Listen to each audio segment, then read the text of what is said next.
अयोध्या बना अखाड़ा, बीजेपी को संतों का सहारा, सपा ने भाजपा को ललकारा, 80 सीटों के लिए 84 कोस, ये है परिक्रमा की पॉलिटिक्स। नमस्कार, आपके साथ मैं अतुल अग्रवाल हूं। कहते हैं कि राम के राज्य कौशलपुर का विस्तार 84 कोस तक था। अयोध्या कौशलपुर की राजधानी है और राम के राज्य कौशलपुर के परिक्रमा करने से अनंत पुण्य मिलता है। और विपक्षियों की माने तो इसी पुण्य का सियासी लाभ लेने के लिए विश्व हिंदू परिषद 84 कोस की परिक्रमा कर रही है।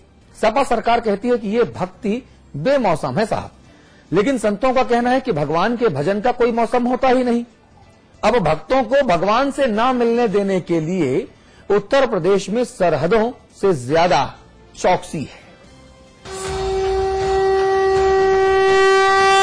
फिर अयोध्या बना अखाड़ा, बीजेपी को संतों का सहारा, सपा ने भाजपा को ललकारा, 80 सीटों के लिए 84 कोस, ये है परिक्रमा की पॉलिटिक्स। 84 कोसी परिक्रमा पर विश्व हिंदू परिषद के अड़ियल रवैये पर यूपी सरकार ने अयोध्या और उसके आसपास के जिलों में सुरक्षा बलों की तैनाती शुरू कर दी है। सरकार जहां संतों और स्वयं सेवकों को इस परिक्रमा में पहुंचने के पहले गिरफ्तार करने की तैयारी में है, तो वहीं वीएचपी भी इसके लिए पूरी तरह से कमर कस के तैयार है और ताल ठोक रही है। हमारे धार्मिक कार्यक्रम होते हैं तो माहौल बिगड़ता है। अगर हिंदू समाज के धार्मिक कार्यक्रम से माहौल बिगड़ता है तो फिर हिंदू समाज इस भारत में रहेगा कि छोड़कर चला जाएगा? तो जाएगा कहां दुनिया में? अब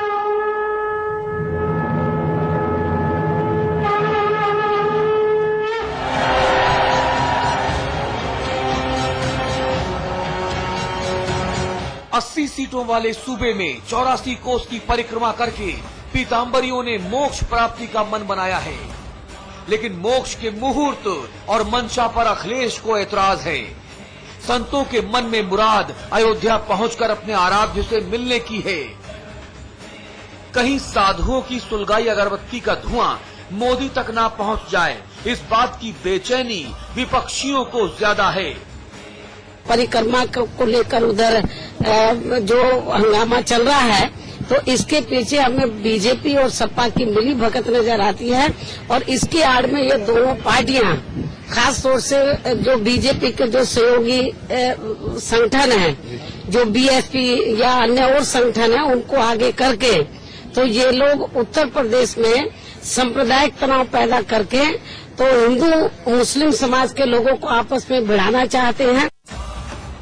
सपा ने साफ कर दिया है कि बेमौसम भक्ति नहीं हो सकती, नई परंपरा की शुरुआत नहीं होने देंगे। संत समाज अड़ गया है कि यात्रा तो हर हाल में होकर रहेगी। साइकिल सवारों को चुनौती है कि भक्ति का रस तो चलकर रहेगा, रोक सको तो रोक लो, भगवान के भजन का कोई मौसम होता ही नहीं। क्योंकि धार्मिक यात्रा तो धार्मिक लोग बताएंगे, राजनीतिक लोग तो अपने राजनीतिक जो उद्देश्य है उनको सामने रख करके बात करेंगे। उनके सामने स्पष्ट कह दिया गया है और ये स्पष्ट कहा गया है, यात्रा का कोई निश्चित समय नहीं है। मुस्लिम वोटों का ध्रुवीकरण हो, इस प्रयास के अंदर लगे हुए हैं मुलायम सिंह जी कि उनके पक्ष में हो जाए, इसलिए ये सब किया जा रहा है। और हिंदू समाज का अपमान करो, मुस्लिम समाज प्रसन्न होगा, वो उनको वोट बैंक के रूप में खड़ा हो जाएगा उनके लिए। ये उनकी राजनीति है और कुछ नहीं है। विश्व हिंदू परिषद की यात्रा रोकने के लिए अयोध्या में 12 कंपनियां पीएसी की तैनात कर दी गई हैं। बाराबंकी, बस्ती, बहराइच, गोंडा, अंबेडकर नगर, फैजाबाद सभी 6 जिलों में धारा 144 लगा दी गई है। 25 जगहों पर अस्थायी जेलें बनाई जा रही हैं। तपस्वियों को ताकत दिखाकर रोकने की तैयारी है। भक्त और भगवान के बीच सियासत का ऐसा सैलाब 2 दशक के बाद नजर आया है। वो तो 2014 में आई गया। 2014 में जितना हमें सताओगे उसका फल आगे पाओगे। हम 80 करोड़ हैं, 80 करोड़ को ठोकर मार करके तुम 20 करोड़ को पोस रहे हो, ये बात गलत है। हम जो है अयोध्या में रहकर परिक्रमा नहीं कर सकते। 25 अगस्त यानी रविवार को 84 कोस की परिक्रमा की शुरुआत होगी। बीजेपी को लगता है कि 84 कोस मथने के बाद निकला हिंदुत्व का अमृत 2014 के चुनावी घमासान में अमरता की गारंटी बनेगा। भारत यादव, समाचार प्लस। और इस पूरे मामले पर आजम खान साहब और दंडी स्वामी कुशी मुनि ने क्या प्रतिक्रियाएं दी हैं, ये सुन लीजिए, फिर चर्चा आगे बढ़ाएंगे। अभी तो नहीं डरे हैं। हाँ, डर सकते हैं। गुजरात में जैसे मुसलमान डर गए और डर कर वोट दे दिया, संभव है ये। जब धर्म का काम करने वाले लोग खालिस राजनीति का काम करें, तो मैं नाम लिए बगैर कह रहा हूं, मुझसे तो बहुत लोगों की नाराजगी है। तो मैं जहां जिसको गलत समझता हूं उसे गलत कहता हूं, चाहे अपना हो या पराया हो। मुझसे तो हमारे बड़े बड़े नाराज हैं। आजम खान के दबाव में जिस प्रकार से यात्रा रोकी जा रही है, इससे ये संदेश जा रहा है कि अब प्रदेश में केवल मुसलमान नंबर 1 का नागरिक रह गया है। अब आवश्यकता है हिंदुओं का प्रतिकार करने की। हिंदू प्रमाणित करे कि हम अपने मौलिक अधिकार का हनन नहीं होने देंगे, पूजा पाठ का उल्लंघन नहीं होने देंगे, हम अपने अधिकार को लेकर के रहेंगे। इसके लिए हम हर बलिदान देने के लिए तैयार हैं। और हम आजम खान साहब से उन्हीं की भाषा में कहना चाहते हैं कि सरफरोशी की तमन्ना अब हमारे दिल में है, देखना है जोर कितना बाजुए कातिल में है। हम 84 कोसी परिक्रमा भी करेंगे और राम मंदिर भी बनाएंगे। जब दोनों तरफ से शेर और शायरी हो रही तो एक शेर मैं भी कह दूं कि ना पहले तारुफ करा दूं कौन कौन हमारे साथ है। अमिताभ अग्निहोत्री जी हमारे साथ हैं, आप हमारे मैनेजिंग एडिटर हैं। लखनऊ में आबिद हुसैन हमारे साथ हैं, आप कांग्रेस के वरिष्ठ नेता हैं। हमारे साथ इस वक्त एक धर्मगुरु हैं मौलाना कारी मुस्तफा साहब, आप इस्लाम धर्म के की नुमाइंदगी करने के लिए हमारे साथ हैं। शेर और शायरी का दौर है तो मैं एक शेर सुनाना चाहता हूं, उसके बाद चर्चा को आगे बढ़ाऊंगा। और मुझे लगता है कि जो मेरा शेर है, इस शेर की रोशनी में ही अगर मैं चर्चा आगे बढ़ाऊं तो ज्यादा मुफीद होगा। शेर मेरा यह है कि ना हिंदू मरा है ना मुसलमान मरा है, ना हिंदू मरा है ना मुसलमान मरा है, मक्कार हुक्मरान है, इंसान मरा है। इस शेर के इर्द गिर्द मेरी चर्चा अगर आगे बढ़े तो शायद आज सार्थक समझूंगा मैं अपनी इस बहस को। कारी मुस्तफा साहब, ये क्या अंधेरगर्दी है? कोई कहता है नमाज यहां क्यों हो रही है, कोई कहता है मस्जिद के ऊपर लाउड स्पीकर क्यों लगाए गए, कोई कहता है हम आरती क्यों नहीं कर सकते, कोई कहता है हम पूजा क्यों नहीं कर सकते। इसी को लेकर हम लड़े मरे जा रहे हैं। कोई ये नहीं कहता कि इस देश का भला क्यों नहीं हो रहा, कोई ये नहीं कहता कि इस देश से भ्रष्टाचारियों को बाहर निकालो। हम कब तक हिंदू मुसलमान बन के लड़ते रहेंगे? हम इंसान क्यों नहीं हो सकते? कारी मुस्तफा, ये एक बहुत बड़ा सवाल है। नहीं, हमें इंसानियत के नाते ही बात करनी चाहिए। और मुल्क में जो आज के हालात हैं और हालात को मद्देनजर रखते हुए कोई भी धर्म इस बात की इजाजत नहीं देता है कि इंसानों का कत्ल किया जाए और इंसानियत के कत्ल के लिए कोई नए नए प्रोपेगेंडे किए जाएं, और या फिर कोई ऐसी इस तरह की कोई ना कोई साजिश रची जाए जिस तरह से अब से पहले गुजरात में रची गई है। और गुजरात के हालात आपके सामने रहे हैं। गुजरात के हालात में आपने देखा होगा कि छोटे छोटे मासूम बच्चों का कत्ल हुआ है। हमारी मां और बहनों के साथ में 80 लोगों ने जिना किया है। और यहां तक के तमाम उनके घरों में अगर जानवर भी थे और परिंदे भी थे, उनको भी जला दिया गया है। हाँ। इंसानियत का नामो निशान मिट चुका है। कारी साहब, अमिताभ जी एक मिनट। कारी साहब, उसी गुजरात में तो गोधरा भी आता है जहां पे ट्रेन में तिल डाल के जला दिया गया था। उसकी बात भी की जानी चाहिए ना? बिल्कुल की जानी चाहिए। लेकिन अगर आप अपना ये उद्बोधन उस बात से शुरू करते तो चर्चा ईमानदार लगती। इसलिए मैं आपकी मंशा पर सवाल उठा रहा हूं। और ये वैसे ही सवाल है जो मैं आजम खान की मंशा पर सवाल उठाता हूं।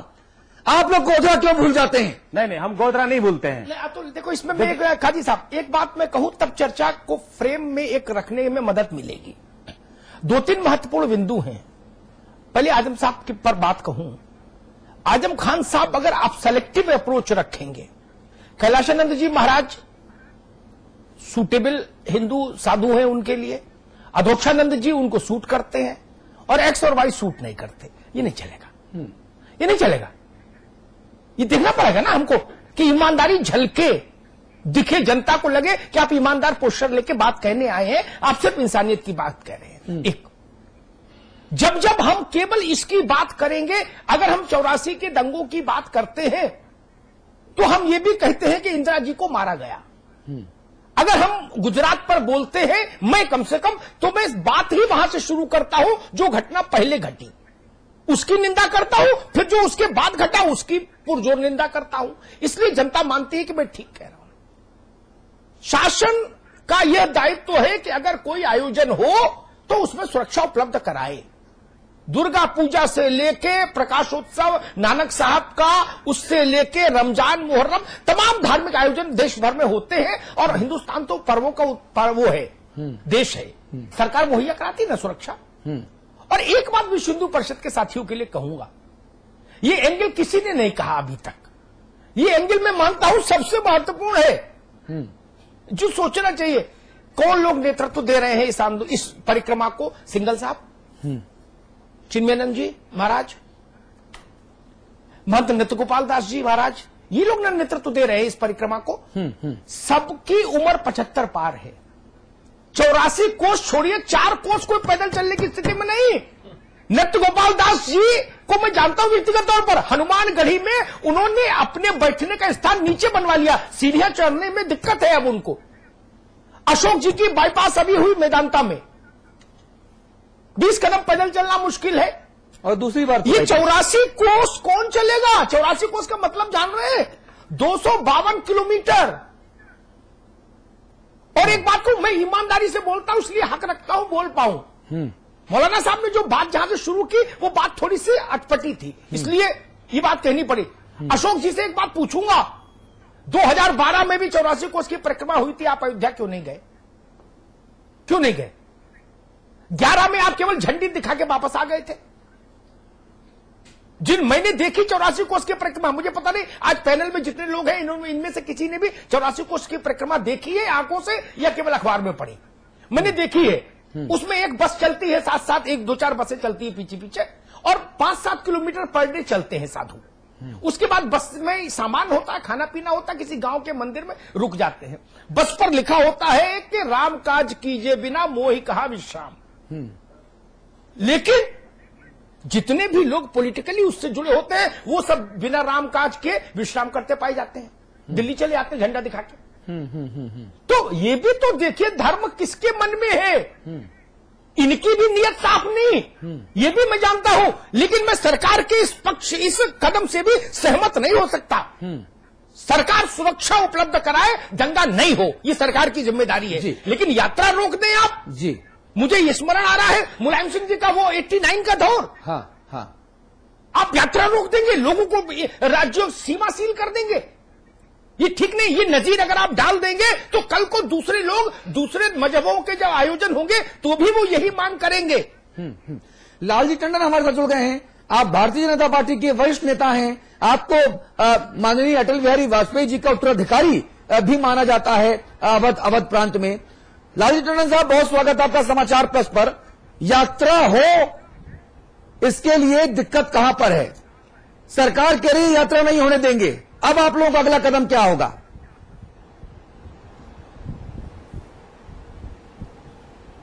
देखिए, ये तानाशाही रवैया जो है ये लोकतंत्र के और हमारे संविधान के विरुद्ध है। इस देश में रहने वाले हर विभिन्न धर्मों के लोग हैं, विभिन्न मान्यताओं के लोग हैं, अलग अलग आस्थाएं हैं, और किसी के लिए रोक का कोई प्रतिबंध नहीं है। ये सबको समान अधिकार है अपनी अपनी आस्थाओं के ऊपर चलने। मौलाना कारी मुस्तफा हमारे साथ नोएडा में बैठे हैं, वो कह रहे हैं कि अगर ये यात्रा निकली तो ठीक वैसे ही हालात पैदा हो सकते हैं जैसे गुजरात में हुए थे।